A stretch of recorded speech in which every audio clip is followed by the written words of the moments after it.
Assalamualaikum warahmatullahi wabarakatuh. Selamat pagi anak-anak. Bagaimana kabarnya? Ya, saya harap kalian dalam keadaan sehat walafiat ya, dan selalu dalam lindungan Allah Subhanahu wa taala. Dan kembali lagi pada pertemuan hari ini, kita berjumpa lagi pada mata pelajaran Al-Qur'an Hadis ya. Dan di sini nanti ini adalah pertemuan terakhir dari pertemuan kita pada semester ini nanti. Mudah-mudahan nanti bisa lebih bermanfaat ya buat adik-adik semua dan bisa dipelajari lagi untuk mempersiapkan ujian di akhir semester nanti ya. Jadi kurang lebih seperti itu. Terus kemudian di sini sebelum memulai pembelajarannya, saya mengimbau kepada adik-adik semua supaya ketika mengikuti pelajaran saya untuk membuka buku pelajarannya masing-masing ya. Jadi sambil disimak juga videonya. Terus kemudian mengimbau juga ketika mengikuti pelajaran saya untuk tidak men-skip ya, karena di situ nanti ada beberapa informasi penting yang mungkin sangat bermanfaat buat adik-adik semua. Dan untuk penjelasan di situ juga saya jelaskan ya di video ini. Kemudian langsung saja memasuki ke pembahasannya ya. Jadi pada bab ini kita sudah memasuki di bab terakhir, yaitu dengan judul membiasakan tolong-menolong dan mencintai anak yatim. Kemudian pada bab ini nanti ya, ada beberapa kompetensi dasar yang nantinya akan kita capai pada pembelajaran di bab ini. Yaitu yang pertama, menghayati keutamaan tolong-menolong dan menyantuni anak yatim. Kemudian yang kedua, memiliki sikap tolong-menolong dan mencintai anak yatim sebagai implementasi dari pemahaman tentang kandungan surat Al-Kautsar dan surat Al-Maun dan hadis tentang perilaku tolong-menolong riwayat Bukhari dan Abdullah bin Umar. Kemudian yang ketiga, memahami isi kandungan surat Al-Kautsar dan Al-Maun tentang kepedulian sosial dan kandungan hadis tentang perilaku tolong-menolong riwayat Bukhari dan Abdullah ibnu Umar. Dan yang terakhir di sini mensimulasikan sikap tolong-menolong sesama muslim sesuai isi kandungan hadis tentang perilaku tolong-menolong riwayat Bukhari dan Abdullah bin Umar. Dan itu adalah kompetensi dasar yang akan kita capai ya. Jadi kurang lebihnya dari kompetensi dasar ini kita bisa memprediksi apa saja nanti yang akan kita pelajari di bab tolong-menolong ini ya. Jadi langsung saja ke pembahasan ke materinya. Namun sebelum memulai pembahasannya, alangkah baiknya supaya pertemuan kita pada hari ini lebih barokah, kita awali dengan membaca basmalah bersama-sama. Bismillahirrahmanirrahim.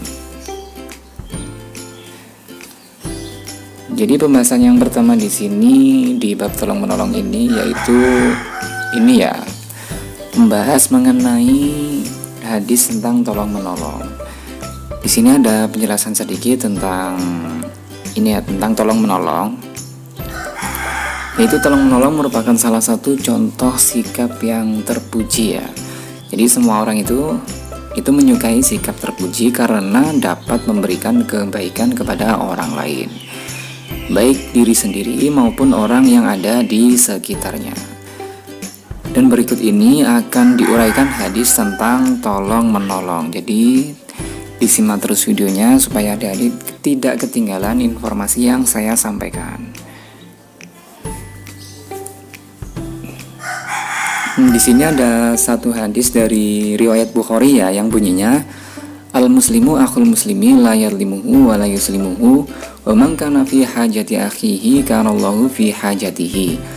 Amang faraja an muslimin kurbatan farajallahu anhu kurbatan min kurabi yaumil qiyamati wa man satara musliman satarahullahu yaumal qiyamah. Rawahu Bukhari. Dan untuk arti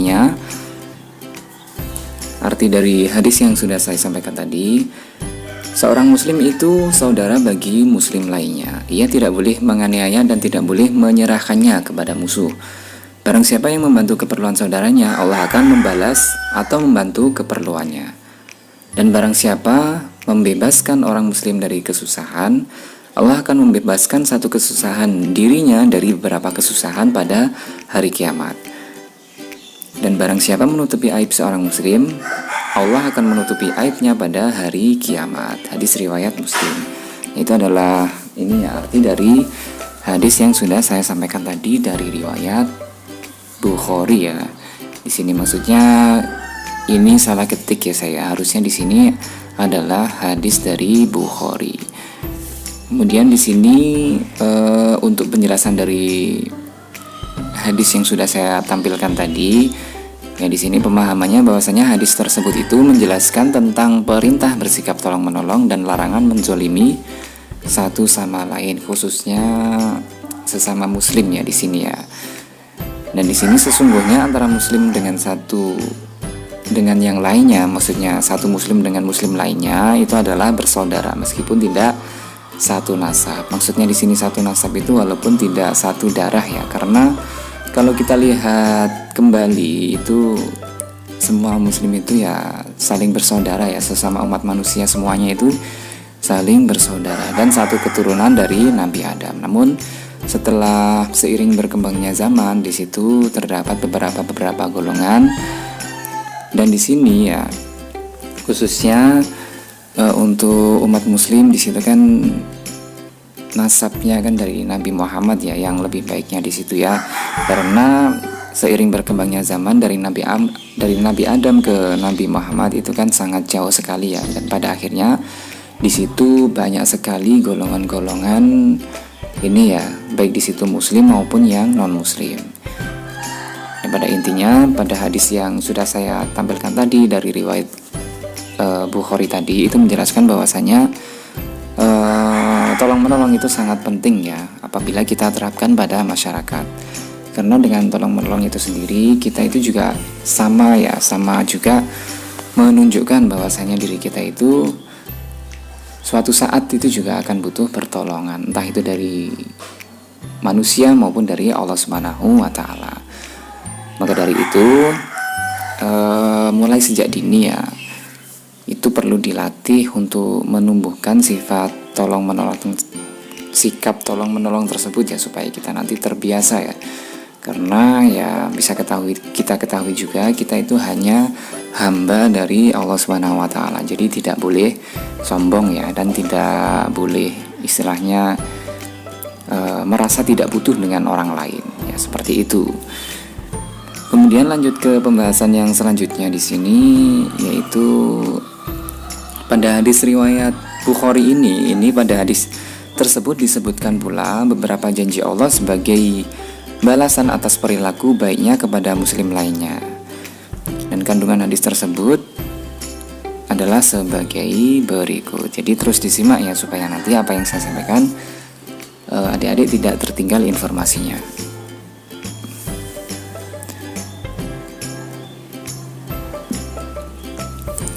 Jadi di sini maksudnya adalah yang pertama, seorang muslim dengan muslim yang lain itu haram ya.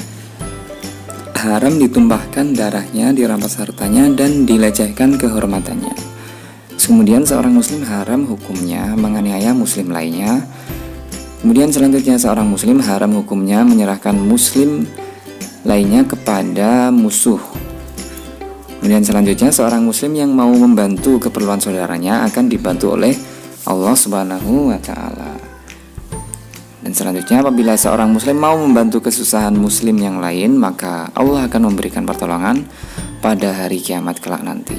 Dan yang terakhir, apabila seorang muslim menutupi aib muslim yang lain, maka Allah Subhanahu wa Ta'ala akan menutupi aibnya ketika hari kiamat kelak nanti. Itu adalah keutamaannya ketika kita nanti memuliakan muslim yang lain atau saling tolong menolong kepada muslim yang lainnya.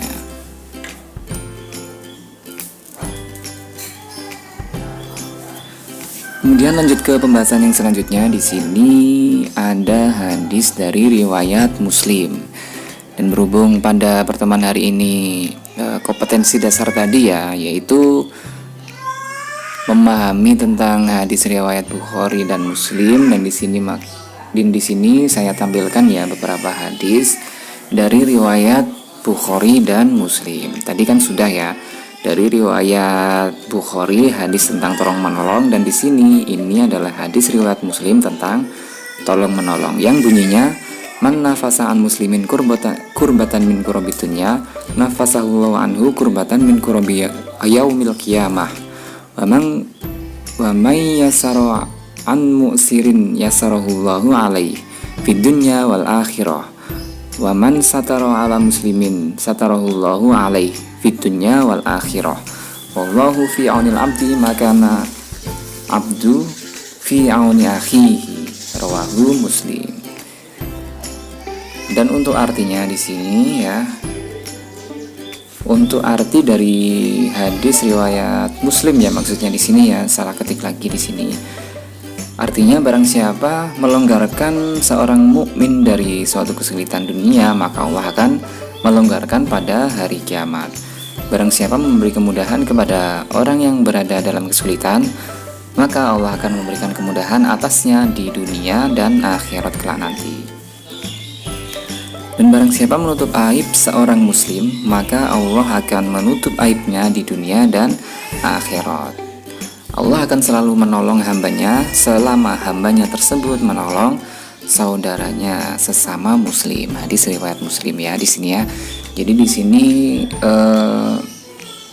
bisa diambil kesimpulan ya, bahwasanya tolong menolong itu sangat dianjurkan ya, atau mungkin adalah sikap yang perlu dipupuk ya sejak dini, karena dengan tolong menolong tersebut kita itu nanti akan bisa menyelamatkan diri kita ya ketika nanti di akhirat kelak nanti. Dan di sini Allah juga menjanjikan ya dalam hadis riwayat Muslim tadi, bahwasanya apabila kita ya sesama muslim melonggarkan atau meringankan beban muslim yang lain, maka Allah di situ akan menggantinya ya, akan menggantinya baik nanti di situ cepat atau lambat, baik di dunia maupun di akhirat kelak nanti. Dan selain itu juga Allah ini juga menyampaikan ya kepada hambanya, bahwasanya Allah itu akan membantu hambanya selagi hambanya tersebut akan membantu saudaranya. Ya, jadi seperti itu. Jadi sangat mudah sekali ya untuk mendapat pertolongan Allah, yaitu cukup kita memberi satu kebaikan atau menolong kepada sesama muslim atau kepada orang lain, maka Allah di situ akan suatu saat akan mengganti ya, membalasnya, entah itu cepat atau lambat, baik di dunia maupun di akhirat kelak nanti. Itu adalah arti dari hadis riwayat Muslim terkait tentang tolong menolong. Kemudian lanjut ke pembahasan selanjutnya. Di sini hadis riwayat Bukhari ya. Di sini penjelasannya yaitu berdasarkan hadis yang telah disebutkan tadi, itu dapat diambil penjelasan bahwa segala perbuatan baik akan mendapat balasan dari Allah Subhanahu wa taala, dan balasan itu yang diberikan tidak hanya di dunia saja, melainkan nanti ketika kita di akhiratnya ya, ketika kita berada di akhirat kelak nanti. Itu adalah penjelasan hadis tentang tolong menolong riwayat Muslim ya di situ ya. Kemudian lanjut ke pembahasan selanjutnya. Di sini sudah memasuki yang poin kedua ya, yaitu hadis mencintai anak yatim.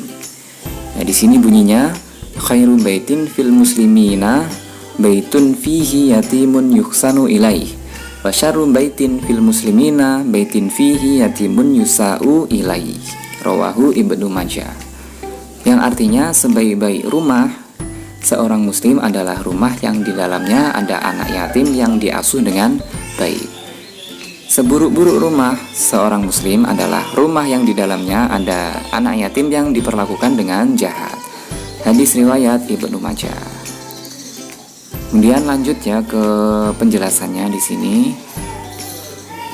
Ya, jadi penjelasan dari mengasuh anak yatim tadi ya, terkait dengan hadisnya tadi, maksudnya adalah maksud mengasuh anak yatim ialah mencakup merawatnya, memeliharanya, mengandung biaya hidupnya, baik di situ makan, minum, pakaian, dan pendidikannya.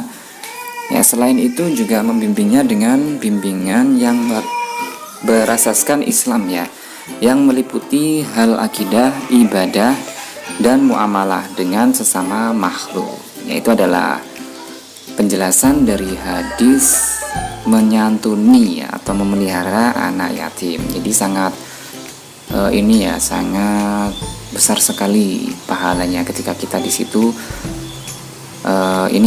merawat atau menyantuni anak yatim. Dan menyantuni di sini maksudnya adalah memelihara ya.